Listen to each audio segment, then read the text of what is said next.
What's up guys, it's Tom here and welcome to a brand new Liverpool news video where we will talk about Virgil van Dijk's interview, because a lot of Liverpool fans are panicking since Virgil van Dijk said that he's unsure of his Liverpool future after Jurgen Klopp's exit. So we will explore what he said and what that means, and also what Liverpool need to do and need to do quickly in order to keep their biggest stars like Mo Salah, Trent and Virgil van Dijk. And also big news, yesterday Egypt got knocked out of, I think, in the Africa Cup of Nations, which means that if Salah gets back fit, he will play for Liverpool. He doesn't have to go back to the Africa Cup of Nations because Egypt are out in the last 16, which is heartbreaking for Egypt, but it's on the other hand good news for Liverpool. So Virgil van Dijk does not know whether he will be part of the post-Jurgen Klopp era at Liverpool, and he's very curious to see how Liverpool attempt to move forward. But he didn't say this because he wants to leave. I don't understand how a lot of Liverpool fans interpret this, or maybe this is their inner insecurities, inner fears coming to the fore, that we are all fearing in the back of our minds that Liverpool will collapse and fall apart and our biggest stars will leave and we will go back to the dark ages that was the life of Liverpool fans in 2010, for example, where notoriously our biggest stars like Luis Suarez, Fernando Torres, Xabi Alonso, Javier Mascherano, they all went to big Spanish clubs, or in the case of Fernando Torres, to Chelsea. But this time it's different. This time Liverpool are at the peak of their powers and they are very, very successful. They have a big structure. And Virgil van Dijk is just saying he wants the owners, FSG, to appoint a brilliant manager, and he wants to see whether that manager sees Virgil van Dijk as a part of their future squad. Because, any player that is at Liverpool, even the staff members, even the young players, they want to see what direction the club takes. And Virgil van Dijk is perfectly fine to say that. But as Liverpool captain, I think 1 year after he became Liverpool captain, he definitely doesn't want to leave.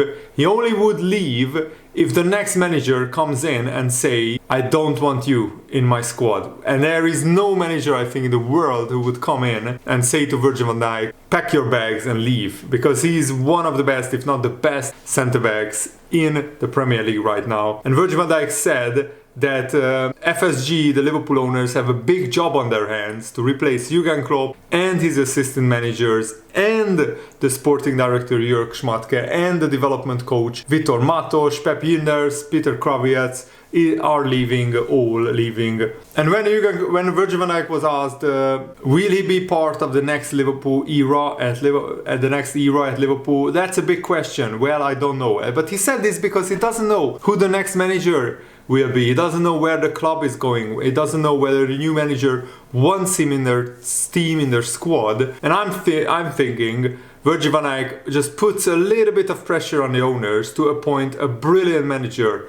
Somebody like Xabi Alonso, or maybe even Roberto De Zerbi would be a pretty good appointment, but I want Xabi Alonso. I think that would be the best appointment for Liverpool. And if Xabi Alonso says, I'm counting on you, you are staying, you are my captain, Virgil van Dijk, then Virgil van Dijk would be more than happy to stay at the club. So I don't see this as a huge issue, in my opinion. I mean, yes, Virgil van Dijk will be 33 years old when his contract expires, but he keeps playing at a world-class level and he's back to his best. And centre-backs can usually last way longer than strikers because they don't rely on their pace as much. So I don't see a scenario where Liverpool would be foolish enough not to offer Virgil van Dijk a new contract.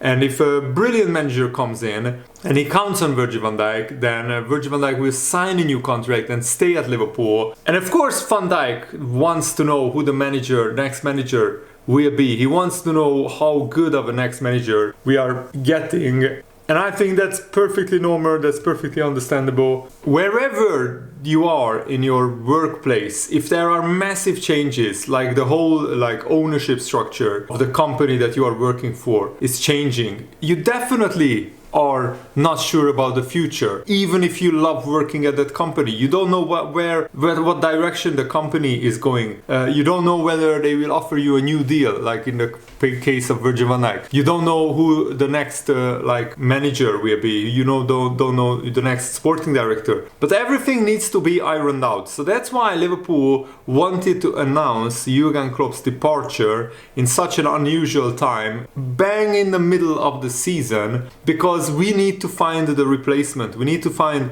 the next manager as soon as possible, so all these big players will have clarity on where the club is going and who will take charge of the next Liverpool era.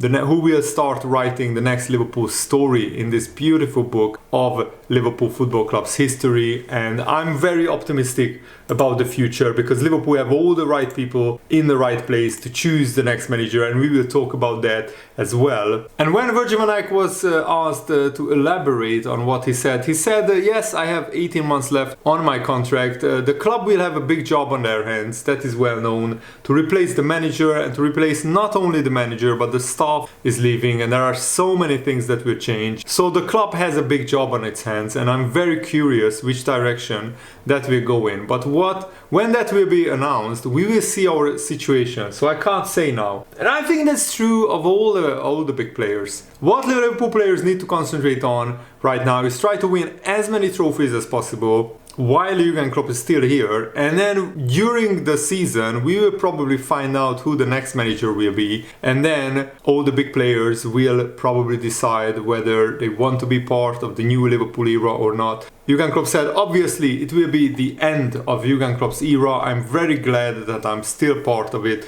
That is why I don't like to speak about it, about the future, because I'm still part of it.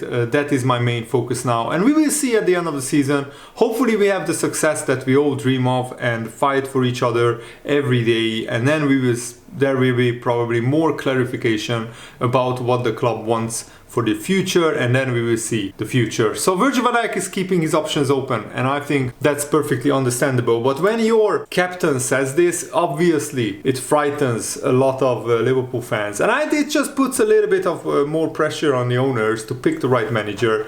But I think, as I said, we have the structure in place to pick the right manager, and I really, really hope that Liverpool make the right call. So once and for all, calm down, guys. Virgil van Dijk is not saying he's leaving. He just wants to see whether he's part of the plans of the new manager, and whether we get a new world-class manager or some unknown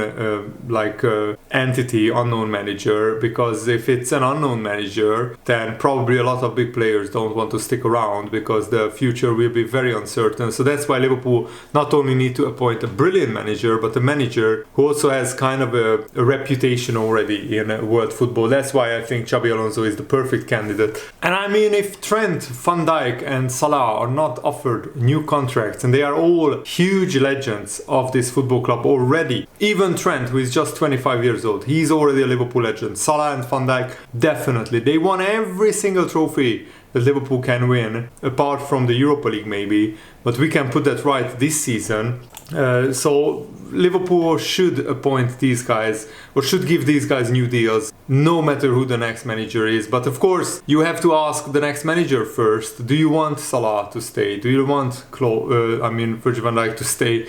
Do you want Trent Alexander to stay? I mean, it almost came to my mouth, Klopp to stay. That would be dreamland. But I respect Klopp's decision, and we need to now look at the future. And Mo Chatra has a brilliant thread on Twitter where he said that the next manager and sporting director at Liverpool should have a very big transfer budget, very sizable funds to spend for players, on players. The club should make a record-breaking turnover of 630 million pounds or more next season, and reasonable profits for this current season. Profits should be achieved this season despite an expected decrease in revenue, due largely to a substantial drop in the wage bill. This will be thanks to a number of expensive contracts ending last summer. Plus also, we didn't have to pay out Champions League bonuses on players' contracts. The club clearly won't have many additions to make to the squad, but if the new leadership wishes to spend quite a big amount on, for example, a new defensive midfielder, then Liverpool should make those funds available. And Mo Chatra is saying that Liverpool's financial position is so healthy, we should be able to afford spending on a new defensive midfielder. The part of the reason many additions won't be needed is due to the excellent job that the youth academy has done. We had at one point in the League Cup semi-final 10 players either on the pitch or on a substitutes bench. 10 players from the youth academy. Very, very impressive. You have to also consider that the youth academy have saved Liverpool tens of millions of pounds. We didn't have to buy Trent Alexander-Arnold, Conor Bradley, Curtis Jones, Harvey Elliott. Harvey Elliott, we bought him, but yeah, James McConnell, and all the other players. Calvin Ramsey is going out on loan to Bolton. He will become a brilliant player if he avoids injuries. And in recent times, we brought in a lot of very talented young players from the youth academy. Conor Bradley is the prime example. He's already a 10-15 million pound Premier League player worth that amount, and he costs nothing. He came from the youth academy. Their progression has been aided greatly by bringing the academy and the first team together at the new AXA training complex in Kirkby. So that was 50 million pounds very well spent by Liverpool. Where business needs to be done in the summer, funds should not be a problem. So FSG should give the manager funds to spend, the new manager, because we have a very, very high revenues, and also a lot of big contracts ended last summer, or players left, like Fabinho, Henderson were on huge money and they both left the club, James Milner as well. So Liverpool don't need to sign 4 or 5 players in the summer transfer window. We just need to sign maybe a centre-back to replace Joel Matip, a world-class centre-back who is very talented, and also a world-class defensive midfielder. So 2 signings worth maybe 100-120 million pounds combined, and with some big contracts expiring, like Thiago and Matip's contracts are expiring, Liverpool would be in a very, very healthy financial position to make those transfers and to support the new manager with some new players. But Liverpool's squad is looking very, very healthy with a lot of options. We have Kwanzaa, Conor Bradley, Curtis Jones, Trent Alexander-Arnold, Harvey Elliott already in the first team. 5 youth academy players with some other youth academy players knocking on the door. So the future is very, very bright, and I'm very optimistic. Talking about youth academy players, Bobby Clark could go out on loan before the transfer deadline, with several English football clubs interested in signing the midfielder on loan until the end of the season. And also Liverpool's search for a Jurgen Klopp successor is set to be placed in the hands of Will Spearman, who is the Director of Research and Analysis at Liverpool FC. He will be given a key role in the recruitment process. And I think FSG have done a remarkably good job at identifying managers and players to be signed by Liverpool FC. So I think this is very, very encouraging for the future. And thanks for watching, guys. My neighbor is again drilling, so I have to end this video as well. I really, really hope that you guys enjoyed this, and I will be back with more videos later today or tomorrow. Thanks for watching. Have a nice day. See you later. Goodbye.